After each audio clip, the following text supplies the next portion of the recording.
In this video, I wanted to talk to you guys about the equation of a line, and I already wrote down the general formula for a line, or the equation of a line, and I already have some examples. And I also wanted to talk about points. And first of all, I want to tell you guys why we use equation of a line to explain something, and why do we use it in general. Well, the simple answer is that every single line that you see in the world, it is going to have this component to it, this equation to it, this kind of like general form to it. And every single letter that you see in this formula, they represent something. And because we want to graph these lines and basically show all these equations in some kind of graph or shape, we use the coordinate system that looks like this. It is called coordinate system, and it has a y-axis to it, and then x, and y in this direction it's positive, y in the bottom it's negative, x in the positive right direction is positive, and then x in the left direction is negative. Okay, so whenever we're trying to basically show what an equation or a line looks like, we basically go to coordinate system to draw it out and figure out what's going on. Okay, so first we want to talk about what all of these letters mean. Well, as you can see, y and x, we can basically identify them in the coordinate system, and they are there. And the thing is that every single time we're working with the equation of a line, x is the variable that we can control and y is the variable that we cannot control, and y is determined by x, meaning that we will be plugging in numbers for x and get a y value for it. Okay, so m in this whole equation, m shows the slope, b shows the y-intercept,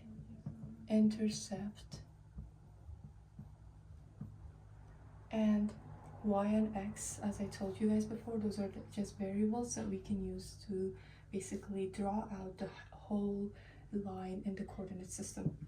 Okay, well, I also want to talk about a point, meaning just a point. If I put it in a place like this, well, what does a point have?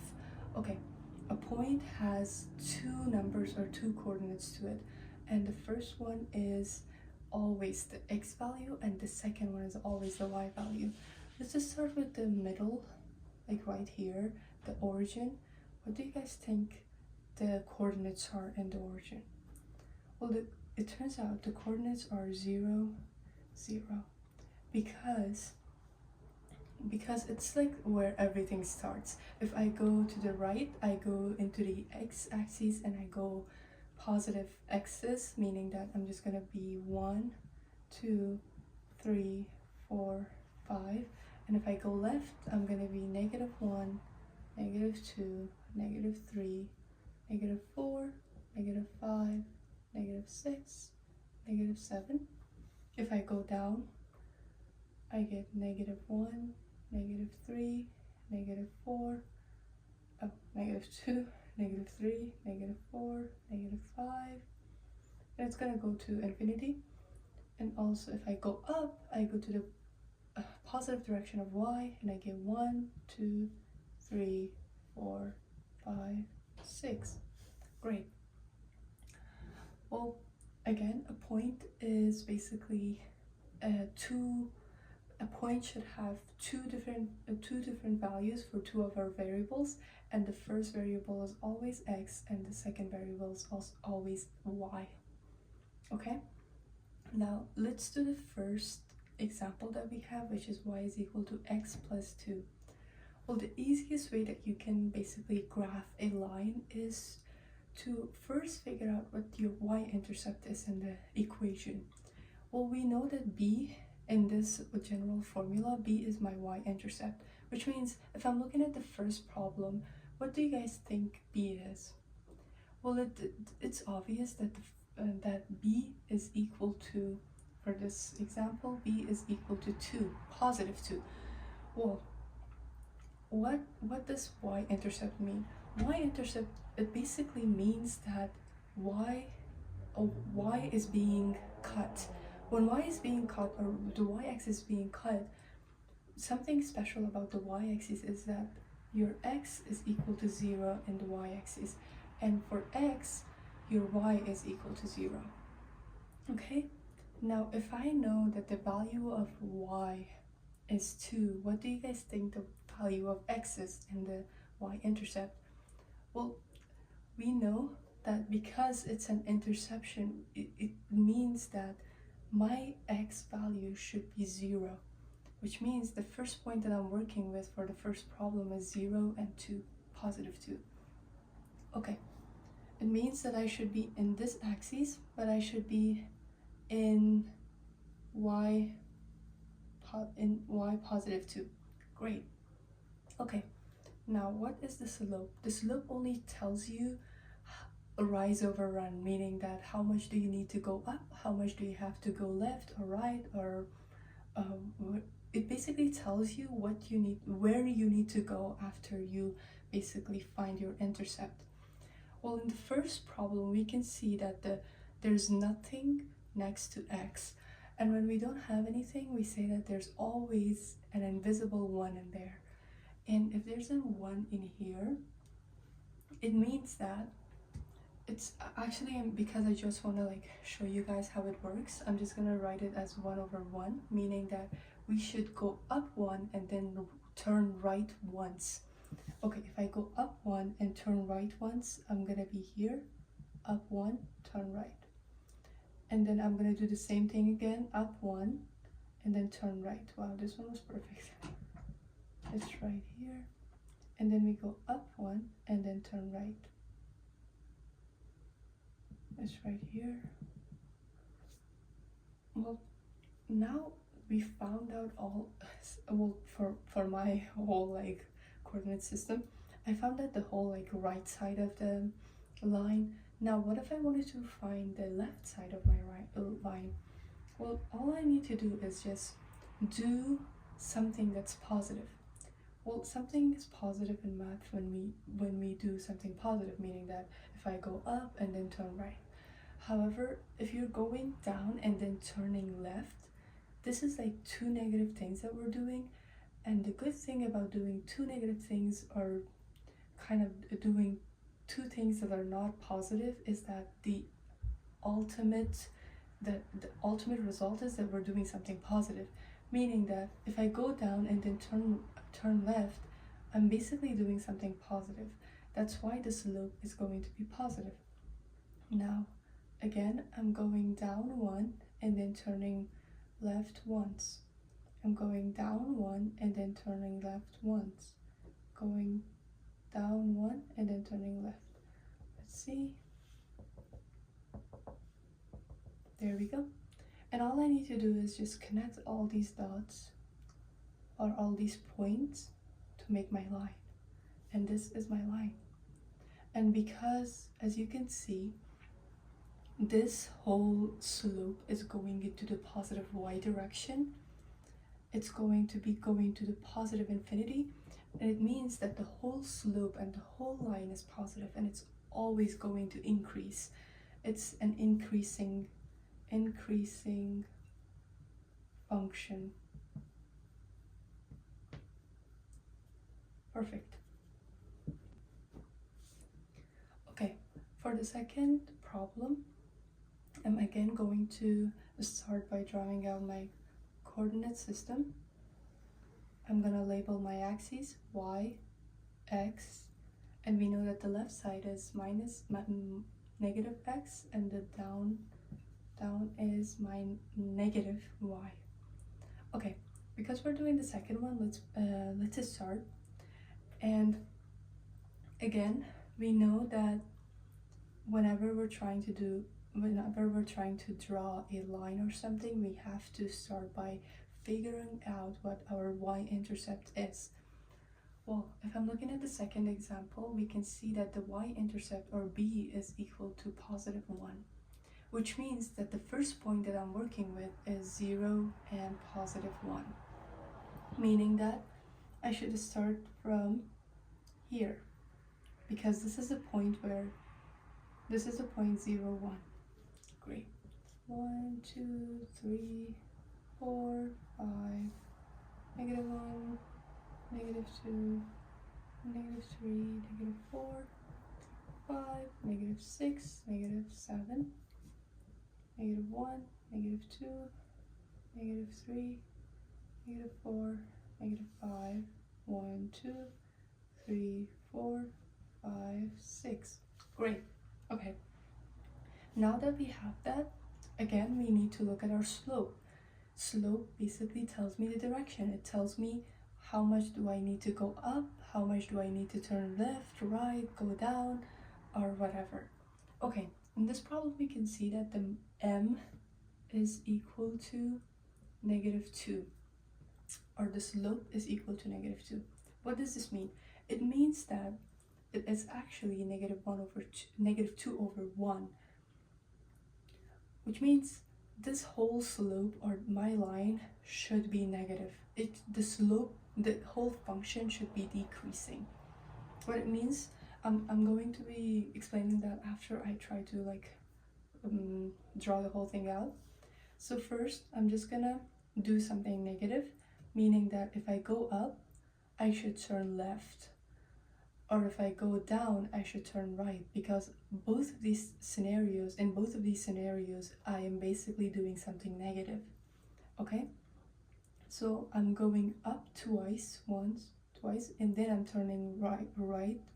No, I should be turning left because it's a negative slope. I'm turning left. There we go. And again, I'm going up twice, which means I should be in 5 now. And then I'm turning left once. There we go. Okay, now if I'm doing it in this side, if I go down, I should turn right. And because one thing that I'm doing is negative and the other thing that I'm doing is positive, the overall thing that I'm doing is negative. Okay, I'm going down and then I'm turning right. Oh, I should go down twice, which means I'm here, and then I should turn right. I go down twice and then I turn right once. I go down twice and then I turn right once. Yeah, oh yes, that's correct. There we go. There we go. And these. And as you can see, we put all these, I call all of them natural numbers. And it basically means that whenever I put all the positive values for my x, I always get a negative value. Which means that the whole function, if I'm putting all these natural numbers in it, it's going to give me a negative number in response. Again, it means that because if I put all these positive numbers, my y values will always be negative. It means that the whole function is decreasing.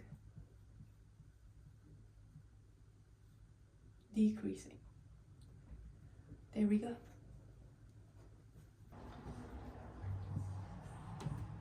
Okay, for the final question, we have negative 2 over 3x minus 2. You can always stop the recording and just go and try it out for yourself, and then come back and check it with my answers, and feel free to do it with every single question. Okay, so if I'm doing this third example, I basically have to draw out my axes first. Y, x, negative y, negative x. Okay. Now again, I'm gonna start with my y-intercept, which is negative 2, meaning my b is equal to negative 2. And if that's negative 2, what's the point that I'm working with? Well, the point that I'm working with is 0 and negative 2. Which means if I'm here, I'm just gonna do this real quick. negative 2 is here, which means I'm starting from this point. And then 2, 3, 4, 5, negative 1, negative 2, negative 3.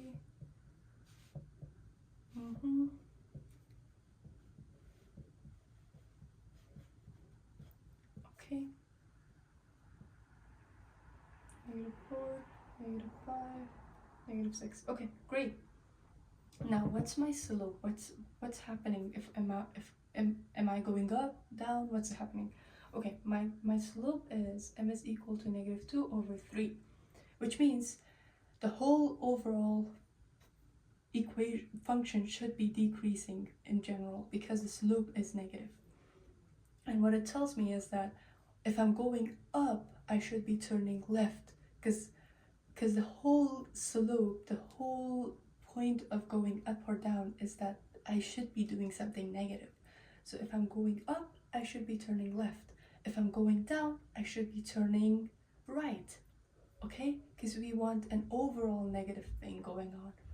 Okay, it's telling me that I should be going up twice and turning, let me see, if I go up, I should be turning left 3 times.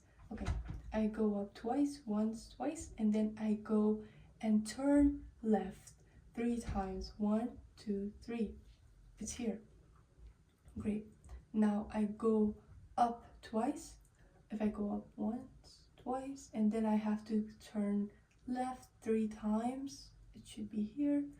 Let me see if I'm going up twice. Yes, there we go. And again, if I'm starting from here, I should go down twice. 1, 2, and then turn right 3 times. 1, 2, 3. There we go.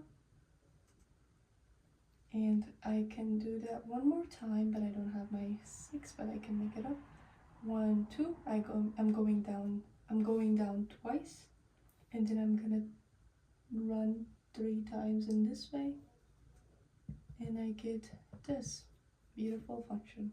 Now all I have to do is just connect them, and then as you can see, if I put all these natural numbers, if I put all the positive numbers that I see in nature and put it in this function, I'm always going to get a negative value for my y, which means the whole function is decreasing.